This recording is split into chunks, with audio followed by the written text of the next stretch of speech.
হাবিব মুহাম্মদ সাল্লাল্লাহু আলাইহি ওয়াসাল্লাম, আপনি আপনার পবিত্র চক্ষু দ্বারা ডান দিকে তাকান, ডান দিক লক্ষ্য করুন।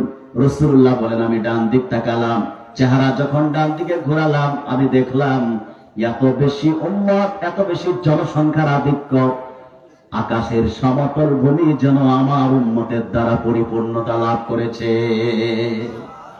সংখ্যায় আমরা অধিক বেশি। কত বেশি?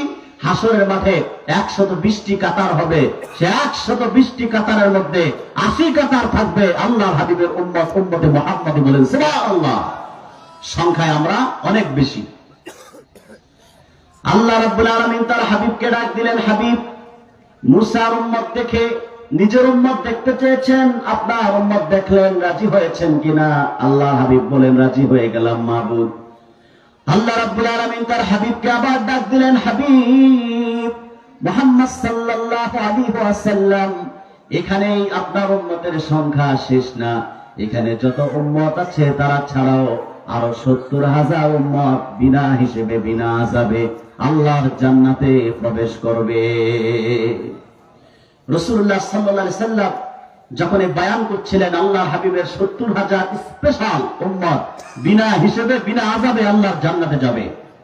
হযরত ওমর রাদিয়াল্লাহু তাআলা আনহু সেখানে উপস্থিত ছিলেন। তিনি দাঁড়ালেন, দাঁড়িয়ে বললেন, ইয়া রাসূলুল্লাহ, আপনি আল্লাহর কাছে আরজ করেন, আল্লাহ যেন এই সংখ্যাটা আরো বাড়ায় দেন। আল্লাহর হাবিব আল্লাহর কাছে চাইলেন, সংখ্যা বেড়ে গেল, আল্লাহ বাড়িয়ে দেওয়ার ঘোষণা দিলেন। হযরত ওমর আবার দাঁড়ালেন, আবার বললেন, ইয়া রাসূলুল্লাহ, আপনি আরো চান। আল্লাহর হাবিব চাইলেন, সংখ্যা বাড়িয়ে দেওয়ার ঘোষণা দেওয়া হলো। রাসূলুল্লাহ তৃতীয়বার আল্লাহর কাছে চাইলেন, চতুর্থবার সাহাবায়ে কেরামের দিকে চেহারা মোবারক ঘুরিয়ে বললেন, যে সাহাবীগণ শোনো, আমার আল্লাহ আমার সাথে ওয়াদা করেছেন, আমাকে সুসংবাদ দিয়েছেন, আমার উম্মতের এত বেশি জনসংখ্যাকে তিনি বিনা হিসেবে, বিনা আযাবে আল্লাহর জান্নাতে প্রবেশ করাবেন, যার সংখ্যা আল্লাহ রাব্বুল আলামিন ছাড়া আর কেউ জানে না। অধিক বেশি উম্মত বিনা হিসেবে জান্নাতে যাবে রাসূলুল্লাহ উম্মত। ঠিক কিনা বলেন? এটি আমাদের শ্রেষ্ঠত্বের একটি প্রমাণ। আমাদের শ্রেষ্ঠত্বের সবচেয়ে বড় প্রমাণ উল্লেখ করেছেন মুফাসসিরিনে কেরাম। আদম থেকে ঈসা পর্যন্ত লাখের উপর নবী দুনিয়ায় এসেছেন। সকল নবীর উম্মতের উপর আল্লাহর হাবিবের মর্যাদা শ্রেষ্ঠ। আল্লাহর হাবিবের মর্যাদা, আল্লাহর হাবিবের শ্রেষ্ঠত্ব প্রমাণ করে মুহাম্মদ সাল্লাল্লাহু আলাইহি সাল্লামের উম্মত সকল নবীর উম্মতের চেয়ে শ্রেষ্ঠ। ঠিক কিনা বলেন? রাসূলুল্লাহর শ্রেষ্ঠত্বই আমাদের শ্রেষ্ঠত্বের সবচেয়ে বড় প্রমাণ। আমাদের শ্রেষ্ঠত্ব প্রমাণে মুফাসসিরিনে কেরাম তাফসীরে উল্লেখ করেছেন, হাসরে যখন হিসাব নিকাশ হয়ে যাবে, তখন তার শত শত দল থাকবে না, দল তখন দুইটা হবে, একটা জান্নাতি আর একটা জাহান্নামী। তো আল্লাহ যখন জাহান্নামীদের আমলনামা হাতে দিয়ে বলবেন, যাও জাহান্নামে যাও, মালিক ফেরেশতাকে নির্দেশ করবেন, জাহান্নামের দরজাগুলো খুলে দাও। জাহান্নামের দরজাগুলো খুলে দেওয়া হবে। বিশেষ করে নূহ নবী সহ পূর্বের নবীর উম্মতের ব্যাপারে কথা দিয়ে এসেছে। তারা যখন আমলনামা পাবে, জাহান্নামের দরজাগুলো খোলা দেখবে আর হাওয়া বাতাস দেখবে জাহান্নামে, তারা সইতে পারবে না। তখন তারা জাহান্নাম থেকে বাঁচতে আল্লাহর আদালতে তাদের নবীদের বিরুদ্ধে মিথ্যা অভিযোগ তুলে ধরবে। পূর্বের নবীর উম্মতগণ তাদের নবীদের বিরুদ্ধে আল্লাহর আদালতে যাবে, যে বলবে, রব্বুল আলামিন, আজকে আমরা জাহান্নামী হয়ে গেছি, এই জন্য তো আমরা দায়ী না। আল্লাহ বলবেন, কারা দায়ী? তারা বলবেন, রব্বুল আলামিন, আমাদের কাছে তো কোনো নবী যায় নাই, রাসূল যায় নাই, কালেমার দাওয়াত পাই নাই বলেই তো আমরা ঈমান আনতে পারি নাই, জাহান্নামী হয়ে গেছি। আল্লাহ রাব্বুল আলামিন পূর্বের নবীর উম্মতগণকে দাঁড় করাবেন আর বলবেন, তোমরা দাঁড়াও। পূর্বের নবীগণকে ডাকবেন। নবীগণ আল্লাহর আদালতে যখন হাজির হবেন, আল্লাহ জিজ্ঞেস করবেন, হে নবীগণ, আপনারা কি কালেমার দাওয়াত দিয়েছেন দুনিয়ায়? তারা বলবেন, হ্যাঁ দিয়েছি। নবীগণকে আল্লাহ প্রশ্ন করবেন, আপনারা যে দাওয়াত দিয়েছেন তার প্রমাণ কি, সাক্ষী কি? নবীগণ আল্লাহর আদালতে দাঁড়িয়ে বলবে, রব্বুল আলামিন, আমরা যে দিনের দাওয়াত দিয়েছি, কালেমার প্রচার করেছি, তার সবচেয়ে বড় সাক্ষী তোমার হাবিব মুহাম্মদ সাল্লাল্লাহু আলাইহি সাল্লামের উম্মত, উম্মতে মুহাম্মাদি। বলেন সুবহানাল্লাহ। হাসরের মাঠে পূর্বের নবীগণের পক্ষে আল্লাহর আদালতে রাসূলুল্লাহর উম্মতের একটি স্পেশাল টিম ন্যায়পরায়ণতার সাথে সাক্ষ্য প্রদান করবে, সেই কথা ১৫০০ বছর আগে আল্লাহ রাব্বুল আলামিন কোরআন কারিমে জানিয়ে দিয়েছেন।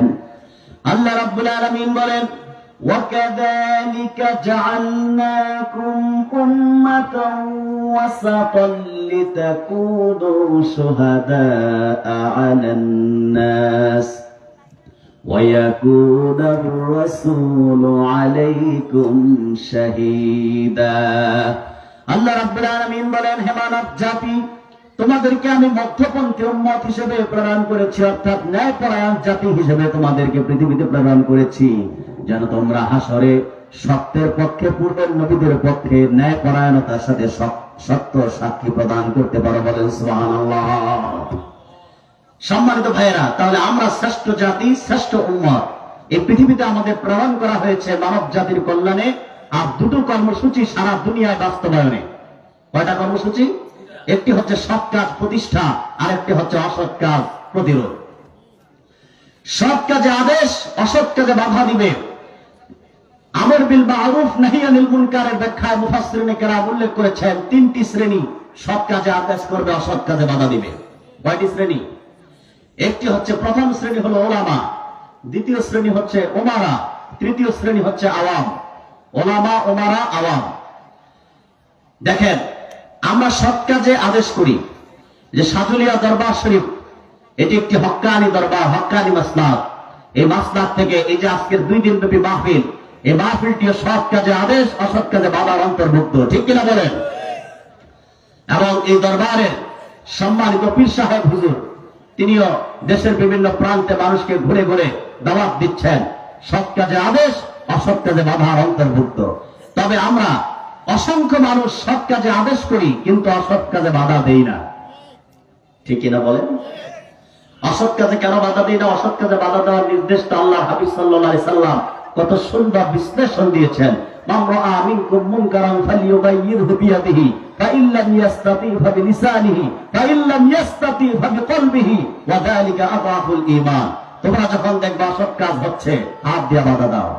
হাত দিয়ে বাধা দেওয়ার সক্ষমতা না থাকলে জবান দিয়ে প্রতিবাদ করো। অসৎ কাজের বিরুদ্ধে জনমত তৈরি করো। জবান দিয়ে সত্য কথা বলার সাহস না থাকলে, সক্ষমতা না থাকলে মনে মনে ঘৃণা করো। এখন আমরা জানি বোবার কোনো শত্রু নাই, সেজন্য মনে মনে ঘৃণা করা এই পথটাই বেছে নিয়েছি, আগের 2টা বাদ দিয়েছি। ঠিক কিনা? আমরা কি অসৎ কাজে বাধা দেই? সমাজে সুদ ঘুষ আছে না নাই? বলেন। বেনামাজি আছে না নাই? ত্রাস, সন্ত্রাস, চাঁদাবাজ, দুর্নীতি, দুঃশাসন এবং মদ, এগুলো আছে না নাই? এগুলো সৎ কাজ না অসৎ কাজ? প্রিয় ভাইয়েরা, সৎ কাজে আদেশ, অসৎ কাজে বাধা দিবে 3 শ্রেণী। সৎ কাজে বাধা, সৎ কাজে আদেশ যদি আমরা দিতে পারি, কিন্তু অসৎ কাজে তো বাধা দেই না। কারণ 3টা শ্রেণী। প্রথম শ্রেণী হলো আলেম ওলামা। যেমন বেনামাজির শাস্তি কবরে আছে, এটা আমরা বিশ্বাস করি, কিন্তু ইসলামী শরীয়তে, রাসূলুল্লাহ শরীয়তে বেনামাজির শাস্তি মাটির উপরে আল্লাহ রেখেছেন। হানাফি মাযহাব মতে যে ব্যক্তি নামাজ ছেড়ে দিবে 1 ওয়াক্ত, তাকে 25টা বেত মারতে হবে। কয়টা বেত? এই শাস্তি কি আমাদের দেশে আছে নাকি? কথা বলে নাই। কারণ যারা রাষ্ট্র চালায় ওনারা নিজেরাই তো নামাজ পড়ে না। ঠিক কিনা বলেন? তো শাস্তি দিবে কারা? সম্মানিত ভাইয়েরা, তাহলে বেনামাজির শাস্তি মাটির নিচেও আছে, উপরেও আছে, কিন্তু দেওয়া সম্ভব হচ্ছে না। মদখোরের শাস্তি কবরে আছে, মাটির উপরেও আছে। মদ পান করলে 80 দৌড়া। এখন অসৎ কাজে বাধা দিবে 3টা শ্রেণী। কিভাবে দিবে? ওলামা, আলেম ওলামা। প্রথম শ্রেণী আলেম ওলামা ফতোয়া দিবে। ফতোয়া বোর্ড বসবে ঢাকায়, বসে বলবে রাসূলুল্লাহ শরীয়তে যে ব্যক্তি কোন মুসলিম যদি 1 ওয়াক্ত নামাজ ছেড়ে দেয়, তাকে 25টা বেত মারতে হবে, পুলিশ তাকে গ্রেফতার করবে।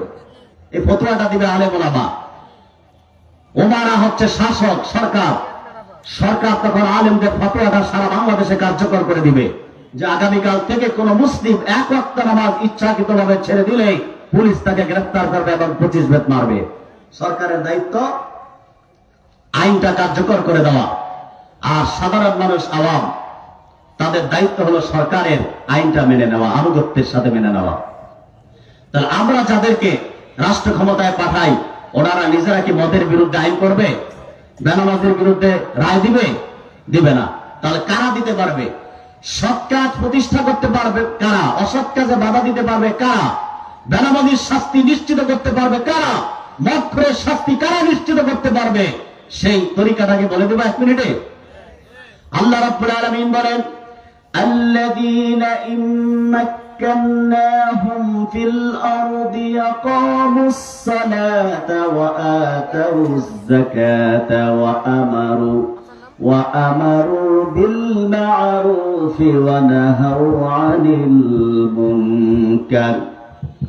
আল্লাহ রাব্বুল আলামিন বলেন, যদি আমি আমার হাবিবের উম্মতের মধ্যে নেককার মুত্তাকি যারা আল্লাহওয়ালা তাদেরকে যদি রাষ্ট্র ক্ষমতার মালিক বানাই, রাষ্ট্রীয়ভাবে তারা 4টা কাজ করবে, নামাজ কায়েম করবে, যাকাত আদায় করবে, সৎ কাজ প্রতিষ্ঠা করবে, অসৎ কাজে বাধা দিবে, 4টা কাজ করবে। রাসূলুল্লাহর উম্মতের মধ্যে যারা নিজেরা নামাজি, মুত্তাকি, আল্লাহকে ভয় পায়, ওই রকম ব্যক্তিরা যদি রাষ্ট্র ক্ষমতায় যায়, সুবহানাল্লাহ বলেন, তাহলে রাষ্ট্রীয়ভাবে বেনামাজির শাস্তি যদি নিশ্চিত করা যায়, যদি রাষ্ট্র থেকে আদেশ করা হয় কোন ব্যক্তি যদি নামাজ না পড়ে তাকে 25 বেত মারা হবে, গোটা কচুয়াতে খুঁজো কি একজন বেনামাজি পাওয়া যাবে? মদখোরের শাস্তি 80 দররা।